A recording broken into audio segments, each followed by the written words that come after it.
May katotohanang bihirang sabihin tungkol sa pera na dapat mo nang marinig ngayon. Hindi kakulangan sa sipag ang pumipigil sa iyo para yumaman. Maraming Pilipino ang araw-araw lumalaban pero tila walang nararating.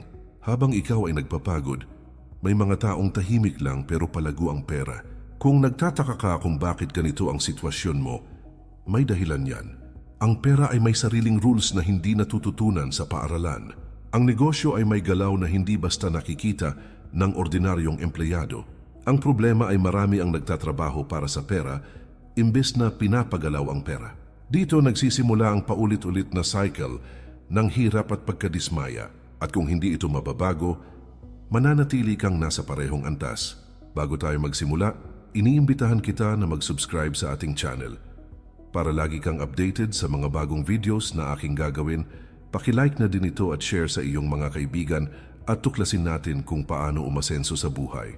Ang tamang kaalaman ay unang hakbang sa tunay na pag-asenso. Hindi sapat ang panonood lang kung wala namang aksyon.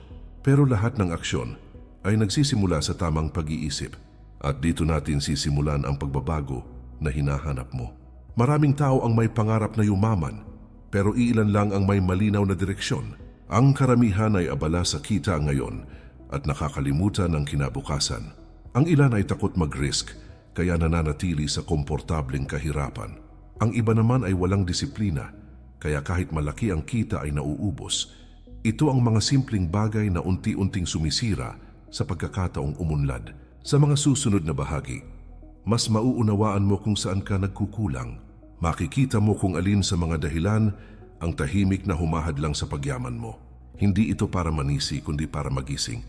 Dahil kapag alam mo na ang problema, mas madali mo na itong maayos. At doon magsisimula ang mas malinaw at mas matibay na landas patungo sa tagumpay. Hindi lahat ng payo tungkol sa pera ay para sa pangmatagalang pagyaman. May mga paniniwalang akala mo ay tama, pero unti-unti ka palang nilulubog. May mga desisyong maliit lang tingnan, pero malaki ang epekto sa hinaharap. Kapag hindi mo ito nakita ng maaga, mas mahirap na itong baguhin kalaunan. Kaya mahalagang maintindihan mo kung alin ang dapat itigil at alin ang dapat simulan ngayon pa lang. Unang dahilan, mali ang mindset mo tungkol sa pera. Sa murang edad pa lang, maraming paniniwala ang unti-unting itinatanim sa isip mo tungkol sa pera at pagyaman. May mga nagsasabi na ang pera ay madalas pinagmumulan ng problema, away at pagkasira ng relasyon. May nagtuturo rin na sapat na ang simpleng buhay kaya hindi na kailangang mangarap ng mas mataas. Habang tumatagal, ang mga ideyang ito ay nagiging bahagi ng pagkatao mo nang hindi mo namamalayan. Dito pa lang nagsisimulang mabuo ang mga limitasyong pumipigil sa pag-unlad mo sa buhay. Sa araw-araw na paghahanap ng kita, mas binibigyang halaga ang sipag kaysa tamang direksyon at estratehiya. Maraming oras ang inuubos sa trabaho, pero kakaunti ang oras sa pag-iisip kung tama pa ba ang tinatahak na landas. Paulit-ulit ang ginagawa buwan-buwan at taon-taon, pero hindi nagbabago ang resulta. Kapag walang malinaw na sistema at layunin, nauubos ang lakas pero kulang ang napapala. Mahalaga ang sipag, pero mas mahalaga kung ginagamit ito sa tamang pagkakataon. Dumadating minsan ang pagkakataong kumita ng mas malaki kaysa dati, pero mabilis din itong nawawala. Hindi ito dahil malas ka, kundi dahil hindi ka handa sa responsibilidad na kasama ng mas malaking pera.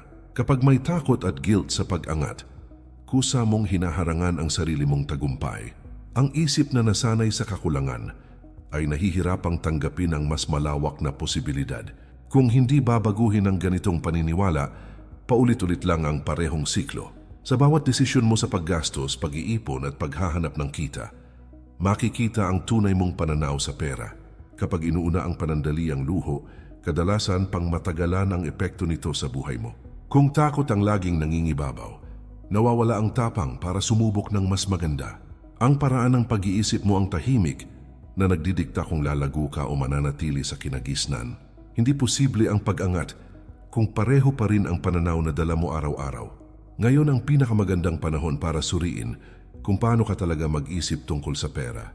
Hindi mo kailangang itakwil ang nakaraan para matuto ng mas maayos na paraan. Ang kailangan mo lang ay ang lakas ng loob na tanggapin na may mas epektibong landas. Kapag binuksan mo ang isip mo sa bagong kaalaman, mas nagiging malinaw ang direksyong tatahakin. Sa pagbabago ng mindset nagsisimula ang mas matibay at mas pangmatagalang pag-angat sa buhay. Ikalawang dahilan, wala kang malinaw na sistema sa paghawak ng pera.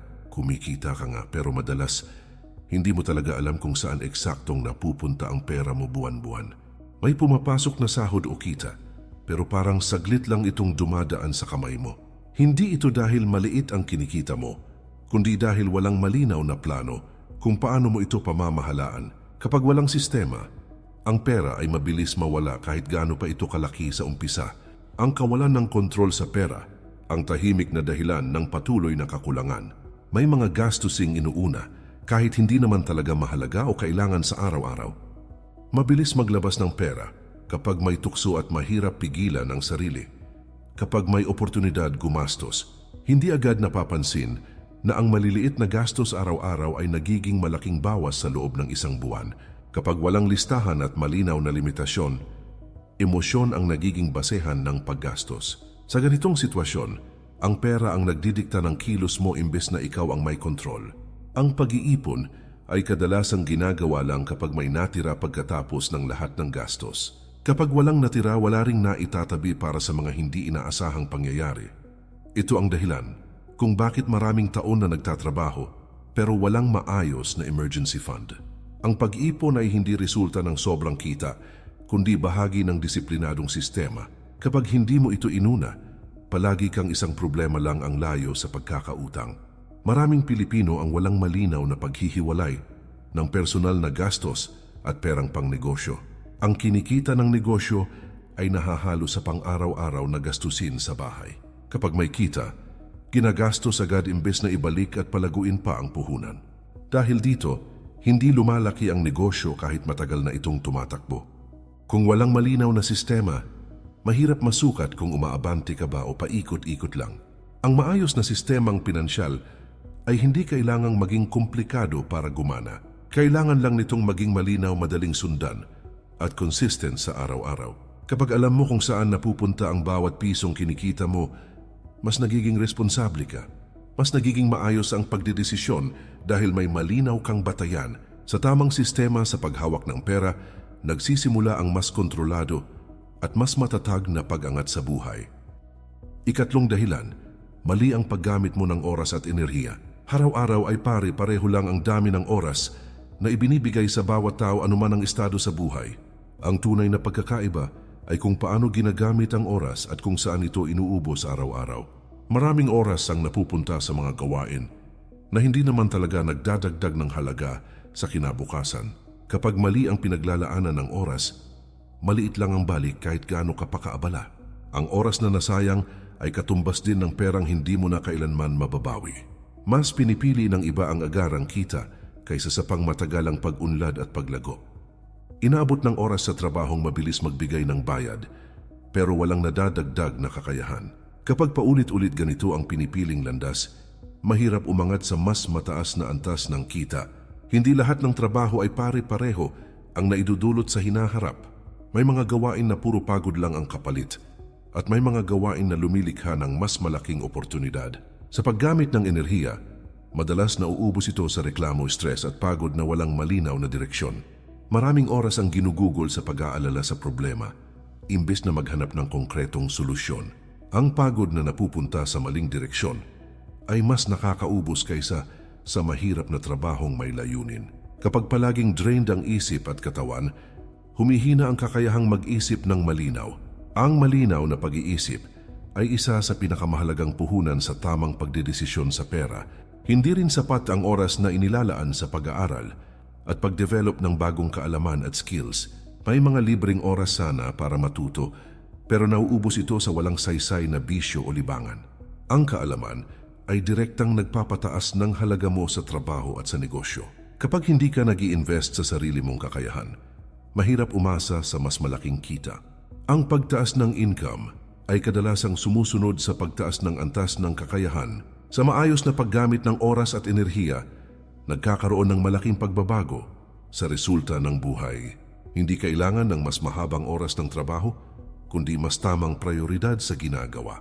Kapag malinaw sa iyo kung alin ang mahalaga, mas nagiging focused ang kilos at desisyon.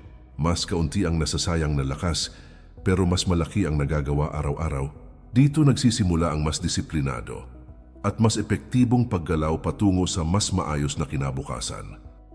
Ika-4 na dahilan. Takot ka mag-risk at lumabas sa komportabling sitwasyon. Mas pinipili ng karamihan ang mga bagay na sigurado kahit maliit at mabagal ang kinikita.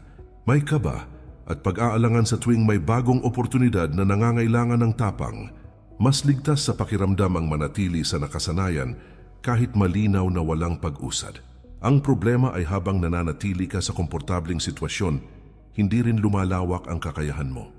Ang patuloy na pag-iwas sa risk ay nagiging tahimik na harang sa pag-angat sa buhay.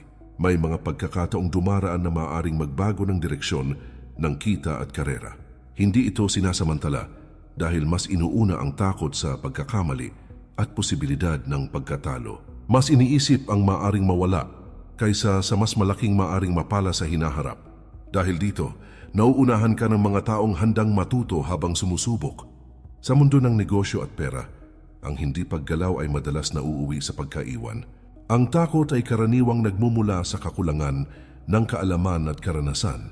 Kapag hindi malinaw kung paano gumagana ang isang bagay, natural lang na mag-alinlangan. Ngunit ang solusyon dito ay hindi ang tuluyang pag-iwas kundi ang tamang pag-aaral.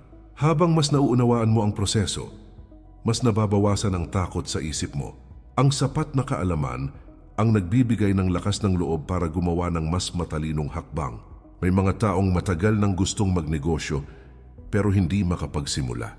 May mga gustong mag-invest para palaguin ang pera pero natatakot mawalan. May mga gustong magpalit ng direksyon sa buhay pero natatakot magsimula ulit. Ang paulit-ulit na pag-atras ay kadalasang nauuwi sa matinding panghihinayang. Mas mabigat dalhin ang mga pagkakataong hindi sinubukan kaysa sa mga pagkakamaling may aral. Ang pag-angat sa buhay ay bihirang mangyari sa loob ng comfort zone. Kailangan ng lakas ng loob para gumawa ng hakbang kahit may kaba at duda. Hindi lahat ng risk ay sugal, lalo na kapag may tamang kaalaman at disiplina.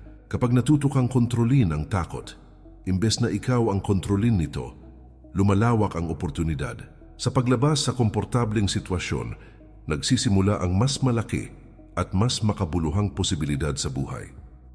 Ika-5 dahilan, mali ang impluwensya ng mga taong nakapaligid sa iyo. Malaki at malalim ang epekto ng mga taong palagi mong nakakasama sa paraan ng pag-iisip mo tungkol sa pera at tagumpay.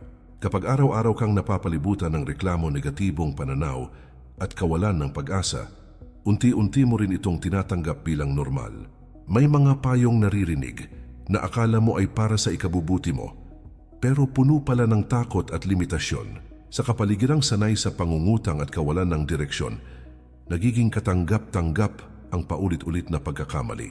Hindi mo namamalaya na hinihila ka pababa ng mga impluensyang hindi tugma sa pag-unlad na gusto mo. May mga kaibigan at kakilala na hindi sinasadyang minamaliit ang mga pangarap mo sa buhay. May nagsasabi na mahirap yumaman, kaya huwag nang umasa ng mas mataas. May pumipigil dahil takot silang maiwan kapag ikaw ay nagsimulang umangat. Ang ganitong mga salita ay dahan-dahang nagpapahina ng loob at kumpiyansa. Kapag palagi mong naririnig ang pagdududa, nagsisimula kang mag-alinlangan sa sariling kakayahan. Hindi lahat ng taong malapit sa iyo ay may tamang pananaw pagdating sa pera at negosyo. May mga opinyon na hinubog lang ng paulit-ulit na pagkabigo at kakulangan ng kaalaman. Kapag ginawa mong batayan ng ganitong pananaw, pareho rin ang magiging direksyon ng buhay mo. Mahalagang matutong makinig, pero mas mahalagang marunong pumili kung sino ang pakikinggan. Ang maling payo mula sa maling pinanggagalingan ay nagiging tahimik na hadlang sa pag-asenso. May mga taong ayaw kang makitang umaangat dahil naapektuhan nito ang sarili nilang insecurities. Kapag ikaw ay nagbabago at umuunlad, napipilitan silang harapin ang sarili nilang sitwasyon. Mas pinipili ng ilan na pigilan ka kaysa magsikap para baguhin ang sarili nila. Kung hindi ka magiging maingat, mahihila ka pabalik sa parehong limitadong pag-iisip. Ang pag-angat ay minsan nangangahulugan ng paglayo sa mga impluensyang hindi na nakakatulong. Ang tamang kapaligiran ay nagbibigay ng lakas ng loob, malinaw na direksyon at inspirasyon. Kapag napapalibutan ka ng mga taong may disiplina, pangarap at tamang mindset, mas nagiging posible ang pag-unlad. Hindi nila hinihila pababa ang ambisyon mo, kundi tinutulungan kang palakasin at panindigan ito. Ang tamang impluensya ay parang hangin na tuloy-tuloy na nagtutulak sa iyo pasulong. Sa maingat na pagpili ng mga taong nasa paligid mo, mas nagiging matatag ang landas mo patungo sa pagyaman at tagumpay. Ika-6 na dahilan, umaasa ka lang sa iisang source ng kita. Maraming tao ang nagiging kampante sa buhay basta may regular na sahod o buwan ng kita na pumapasok. Pakiramdam nila ay sapat na ang iisang pinagkukunan ng pera para matustusan ng pang-araw-araw na pangangailangan. Ang hindi nila napapansin ay kapag nawala ang nag-iisang source ng kita, sabay ding nawawala ang seguridad. Isang problema lang sa trabaho-negosyo o kalusugan ang pagitan mo sa malaking krisis sa pera. Kapag iisa lang ang pinagkukunan ng kita, napakalaki ng panganib na madalas hindi agad nakikita. May paniniwala na mas ligtas ang mag-focus sa isang trabaho habang buhay. Hindi napapansin na kahit gaano ka katagal magtrabaho, may hangganan pa rin ang pagtaas ng kita. Ang oras at lakas mo ay may limitasyon, kaya may limitasyon din ang perang kaya mong kitain. Kahit magdagdag ka ng oras sa trabaho araw-araw, may sukdulan pa rin ang kikitain mo. Ang ganitong setup ay bihirang magdala sa tunay at pangmatagalang pagyaman. May mga oportunidad sana para magkaroon ng dagdag na pagkakakitaan, pero madalas hindi ito pinapansin. Iniisip ng ilan na dagdag pagod lang ito at wala nang sapat na oras para magsimula. Hindi naiintindihan na ang maliit na simula ngayon ay maaaring maging malaking tulong sa hinaharap. Ang pagkakaroon ng maraming source ng kita ay hindi ginagawa ng sabay-sabay kundi paunti-unti. Ang pinakamahalaga ay nagsisimula ka kahit maliit lang ang unang hakbang na gagawin mo. Sa mundo ng negosyo at investment, bihirang umangat ang taong may iisang pinagkukunan ng pera. Ang mga tunay na umaasenso ay may iba-ibang daluyan ng kita na nagtutulungan sa paglipas ng panahon. Kapag humina ang isa, may ibang source na sumusuporta at sumasalo. Dito nabubuo ang mas matibay at mas stable na pundasyon sa pera. Hindi ito tungkol sa pagiging sakim, kundi sa pagiging handa at matalino sa pagdedesisyon. Ang pagbuo ng higit sa isang source ng kita ay nangangailangan ng oras, pag-aaral at disiplina. Hindi lahat ng sisimulan ay agad kikita, pero lahat ay may potensyal na lumago kapag inalagaan. Kapag natutunan mong palawakin ang daluyan ng pera, mas nagiging maluwag ang buhay at isipan. Mas nagkakaroon ka ng kontrol sa oras, sa desisyon at sa direksyon ng buhay mo. Sa pagbitaw sa pag-asa, sa iisang kita, nagsisimula ang mas matibay at mas malawak na kalayaan sa pera. Ika-7 dahilan, kulang ka sa disiplina at consistency sa araw-araw. Maraming plano ang nagsisimula ng puno ng sigla, malinaw na pangarap at mataas na pag-asa, pero hindi rin natatapos dahil sa kakulangan ng disiplina. May mga araw na motivated ka at handang gumawa ng aksyon para sa kinabukasan, pero mas marami ang araw na tinatamad at nag-aalangan dahil sa pagod. Ang pagyaman ay hindi bunga ng minsanang sipag o bigla ang lakas ng loob, kundi ng tuloy-tuloy at tamang gawain na inuulit araw-araw. Kapag pabago-bago ang kilos at desisyon mo sa pera at trabaho, pabago-bago rin ang resulta na ibinibigay ng buhay. Ang kakulangan sa disiplina ay tahimik na sumisira kahit sa pinakamagandang simula at pinakamalinaw na plano. May mga layunin na malinaw at exciting sa umpisa, kaya ganado kang magsimula. Habang tumatagal, unti-unting nawawala ang focus kapag nahaharap na sa hirap at abala. Kapag walang malinaw na bantay sa sarili, madali kang bumalik sa lumang gawi at nakasanayang ugali. Mas madali kasing piliin ang komportable kaysa ang mahirap, pero mas mahalaga para sa pag-unlad. Ang problema ay ang komportabling desisyon ay bihirang magdala ng tunay at pangmatagalang pagbabago. Sa pera at negosyo, ang maliliit na tamang gawain na inuulit araw-araw ang siyang bumubuo ng malaking resulta sa paglipas ng panahon. Ang pag-iipon ng kaunti pero tuloy-tuloy ay mas may epekto kaysa sa minsanang malaking halaga na hindi na nasusundan. Ang pag-aaral kahit paunti-unti ngunit regular ay mas epektibo kaysa sa biglaang pagsisikap na mabilis ding nawawala. Kapag walang consistency, palaging parang balik sa umpisa ang pakiramdam at nawawala ang gana. Dito maraming tao ang napapagod at sumusuko kahit may malinaw na potensyal para umangat. May mga taong alam na ang dapat gawin para umasenso at yumaman. Hindi dahil kulang sila sa kaalaman, kundi dahil wala silang matibay na sistema ng disiplina sa araw-araw. Umasa sila sa motivation kahit alam nilang pansamantala lang ito at madaling mawala. Ang tunay na disiplina ay ang paggawa ng tama kahit wala kang gana, pagod ka o walang inspirasyon. Ito ang malinaw na kaibahan ng taong nananatili sa pangarap at ng taong patuloy na umaangat. Kapag natutunan mong maging consistent kahit sa maliliit at simpleng bagay, unti-unting nagbabago ang direksyon ng buhay mo. Mas nagiging maayos ang daloy ng pera dahil kontrolado at planado ang bawat galaw. Mas nagiging malinaw ang progreso dahil may sinusunod kang regular na ritmo at sistema. Hindi man mabilis sa simula, ramdam mo ang tuloy-tuloy at siguradong pag-usad araw-araw. Sa disiplina at consistency, unti-unting nabubuo ang matibay at pangmatagalang pundasyon ng pagyaman. Ikawalong dahilan, mali ang pagtrato mo sa utang at obligasyon. May mga taong agad umuutang para tustusan ang luho at pansamantalang kasiyahan kahit malinaw na wala pa itong konkretong balik sa kinabukasan. Ginagamit ang utang bilang mabilis at madaling solusyon sa kakulangan ng pera, imbes na ayusin ang ugat ng problema sa kita, ugali at paggastos. Sa bawat utang na hindi pinag-isipan ng mabuti at walang malinaw na plano, mas bumibigat ang pasan na dala mo sa mga susunod na taon. Unti-unti nitong kinakain ang kita na sana ay napupunta sa pag-iipon, pag-invest, pag-aaral o pagpapalago ng kakayahan. Kapag hindi maayos at disiplinado ang pagtrato sa utang, lalong nagiging mahirap makaahon sa paulit-ulit na kakulangan sa pera. May paniniwala ang iba na normal lang ang may utang basta nakakabayad buwan-buwan at hindi nahuhuli sa obligasyon. Hindi nila napapansin na malaking bahagi ng pinaghirapang kinikita ang napupunta lang sa interes at bayarin. Habang ikaw ay patuloy na nagbabayad ng utang sa mahabang panahon, mas yumayaman ang institusyon o taong pinagkakautangan mo.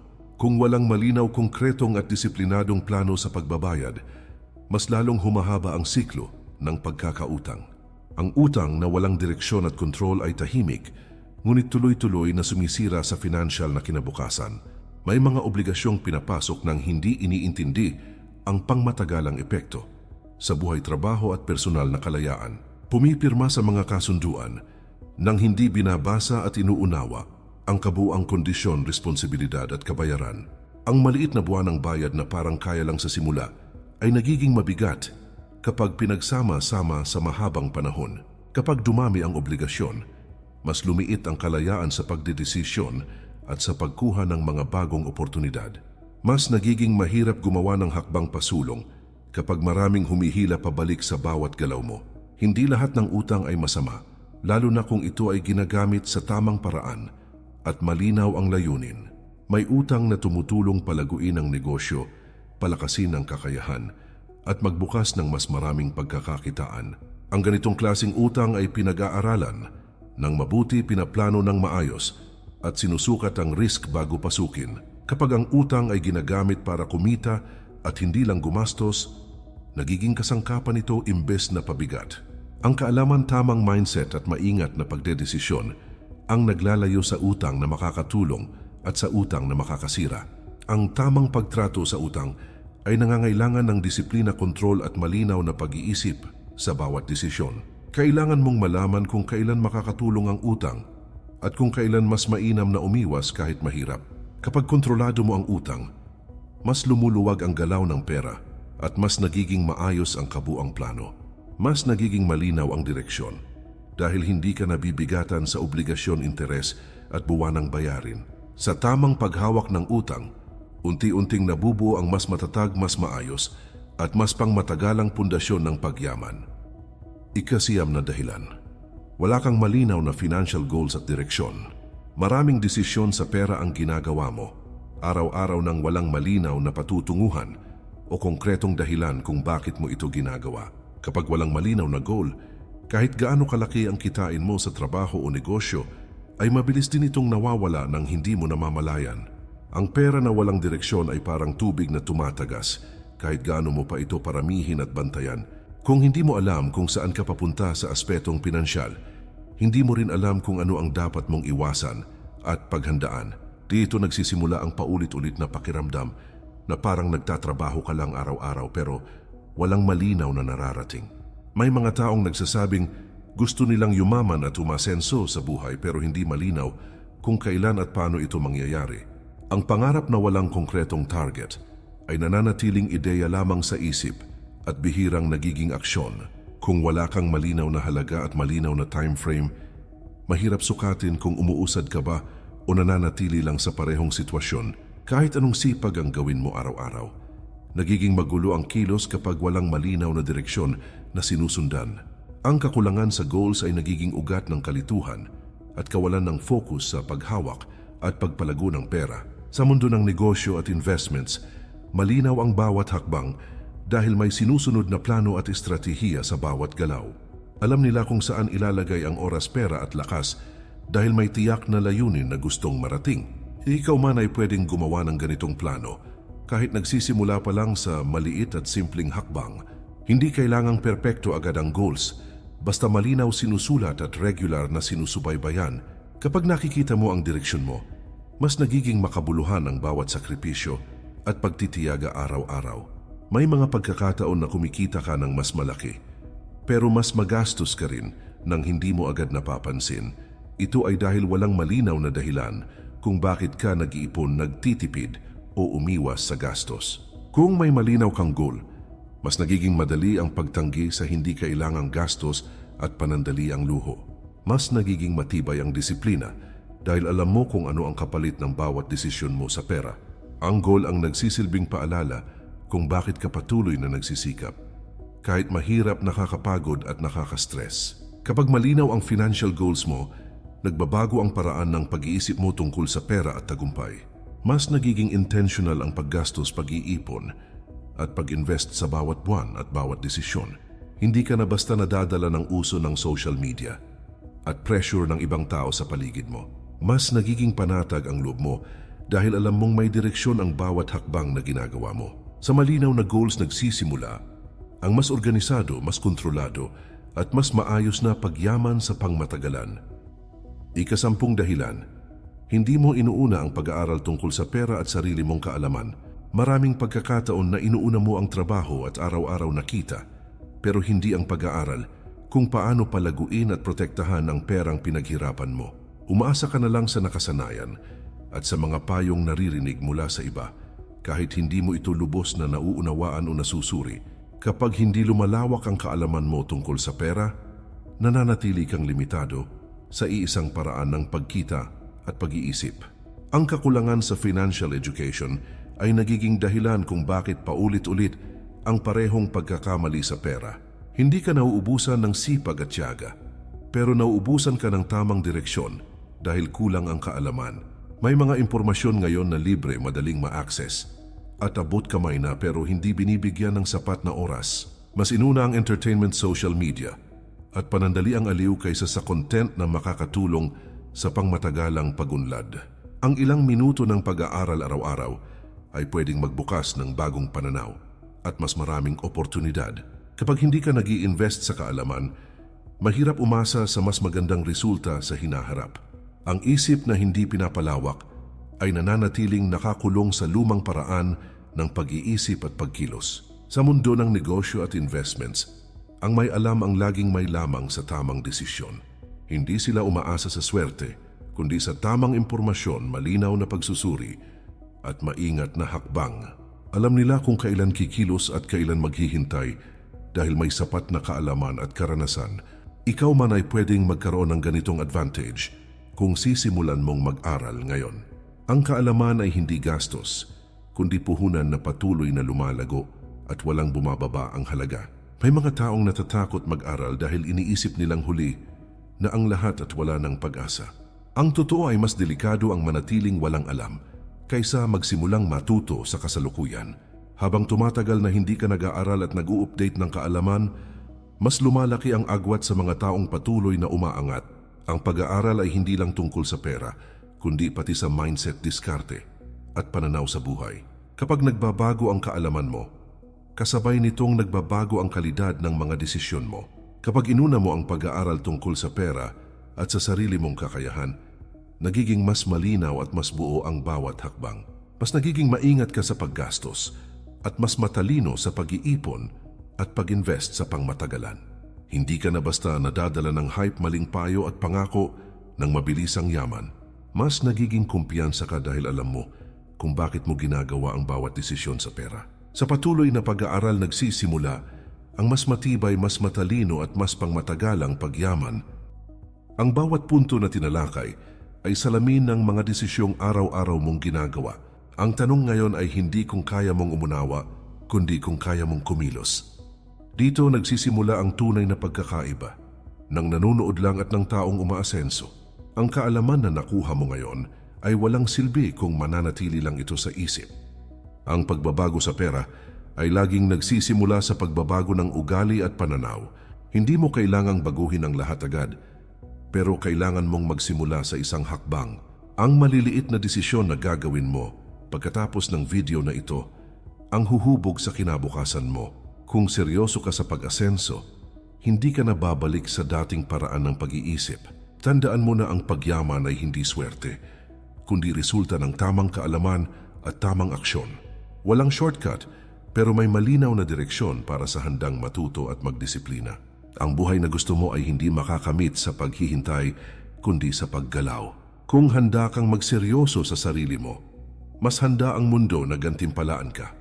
Ang tanong na lang ngayon ay kung anong klaseng desisyon ang pipiliin mo matapos ito. Muli kaibigan, iniimbitahan kita na mag-subscribe sa ating channel para lagi kang updated sa mga bagong videos na aking gagawin. Paki-like na din ito at share sa iyong mga kaibigan at tuklasin natin kung paano umasenso sa buhay. Ang bawat subscribe ay suporta para makagawa pa ng mas marami at mas makabuluhang content. Ang bawat share ay maaring maging simula ng pagbabago sa buhay ng ibang tao. Magkita tayo sa susunod na video na mas lalalim pa sa usapang pera, negosyo at pag-asenso. Ito pa lang ang simula ng mas malinaw at mas matatag mong financial na paglalakbay